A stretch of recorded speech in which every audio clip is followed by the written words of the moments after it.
Cari spettatori del mio canale Apprendimento Libero, benvenuti al capitolo 30. Guardando le immagini, non posso credere che la nostra storia continui con sottotitoli in italiano, inglese e bulgaro.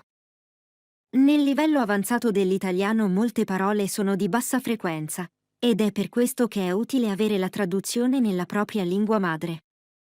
In questo canale abbiamo sempre un protagonista linguistico, e oggi il nostro protagonista è prendersela, che significa offendersi, risentirsi, irritarsi.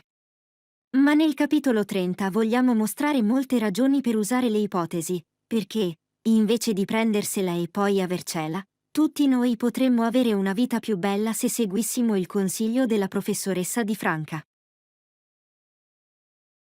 Iniziamo con un sorriso pieno di umiltà. A volte la lingua ci regala parole che non sono soltanto vocaboli, ma piccoli specchi della nostra vita interiore. Prendersela, ad esempio, significa offendersi, risentirsi, irritarsi. Nel capitolo 30 scopriremo quanto sia importante distinguere tra prendersela e avercela. Se ci fermiamo al risentimento, restiamo prigionieri, ma se trasformiamo l'offesa in ricerca e dialogo, la nostra vita può diventare più ricca, più leggera e più bella.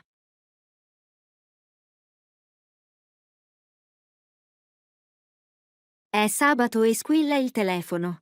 Una chiamata dagli Stati Uniti. Era zia Violetta, la sorella della mamma di Marco.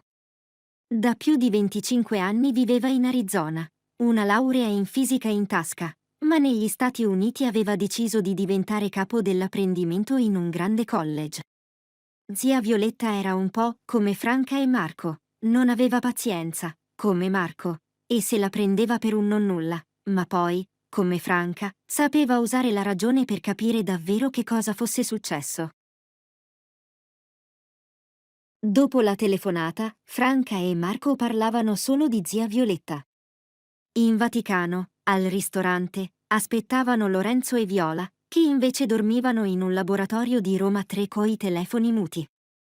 A Roma faceva freddo e l'attesa era noiosa, ma loro risero. Se la fossero presa, il sabato avrebbe perso la sua bellezza. Così continuarono a chiacchierare, scherzando sulla differenza tra prendersela, un lampo, e avercela, una tempesta.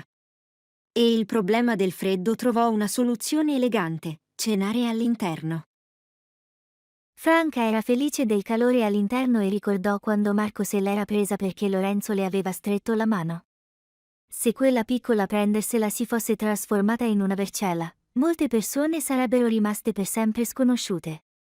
Così Lorenzo non avrebbe mai incontrato Viola, e Maia e Vincenzo, neanche in 1.000.000 di anni, sarebbero diventati una coppia bella e forte. Marco annuì con un sorriso pieno di umiltà. Sì, se tu te la fossi presa perché non ti avevo telefonato per 3 mesi, non avresti chiesto aiuto a Maia, e se io me la fossi presa per quello che avevo visto senza iniziare una chiacchierata, nulla della nostra vita sarebbe diventato realtà. Franca aggiunse con un po' di nostalgia. La mia professoressa diceva sempre che il senso di prendersela è un segnale per iniziare una ricerca. E quando me la prendo, ricordo le sue parole sagge. Primo periodo, realtà possibile se è presente, futuro. Se Marco se la prende per questa battuta, Franca lo consolerà subito. Secondo periodo, in realtà nel presente se è congiuntivo imperfetto, condizionale presente. Se Marco se la prendesse meno, riderebbero insieme più spesso.